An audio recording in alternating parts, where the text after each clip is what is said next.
নমস্কার বন্ধুরা, আজকে শিখিয়ে দেব বাঙালির সব থেকে সহজ রান্না আলুর বাটি চচ্চড়ি।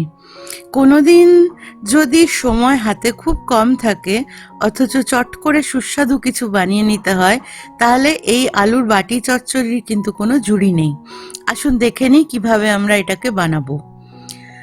আলুগুলোকে আমরা কেটেছি একটু লম্বাটে আকারে এবং একটা প্যানের মধ্যে আলু দিয়ে দিচ্ছি এবং দিয়ে দিচ্ছি একটা কুচিয়ে রাখা পেঁয়াজ, একটা কুচিয়ে রাখা টমেটো,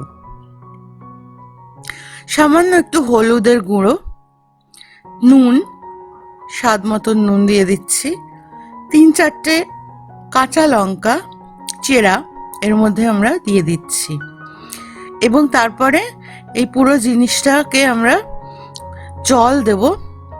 জল দিয়ে এটাকে কভার করব, মানে পুরো আলু এবং পেঁয়াজ টমেটোটা কভার করব জলে, অর্থাৎ জলের লেভেলটা এর উপর অবধি হতে হবে।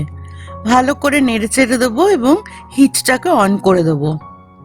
দিয়ে দেবো 2 টিস্পুন সর্ষের তেল এবং তারপরে এটাকে আমরা রান্না হতে দেবো। কিছুই করতে হবে না, শুধু একটু নেড়ে দিয়ে বসিয়ে দেবেন এবং রান্নাটা সম্পূর্ণ নিজে নিজে তৈরি হবে। যারা একদম রান্না জানে না, একেবারেই কিছুই জানে না, অথচ নিজেদের রান্না নিজে করে নিতে ইচ্ছা, তারা কিন্তু এইভাবে বাটি চচ্চড়ি বাড়িতে খুব সহজে বানিয়ে নিতে পারবেন। আর কিছুই করতে হবে না, আমরা এর মধ্যে একটু সামান্য একটু চিনি দিলাম, 3 থেকে 4 মিনিট ঢাকা দিয়ে রেখে দিয়েছি একদম হাই ফ্লেমে এবং তারপর দেখে নিচ্ছি আলুটা সেদ্ধ হয়েছে কিনা।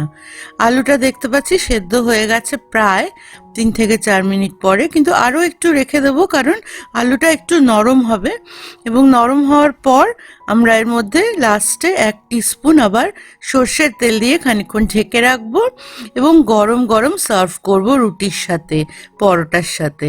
অসাধারণ খেতে হয়, বানিয়ে দেখবেন বন্ধুরা। নমস্কার।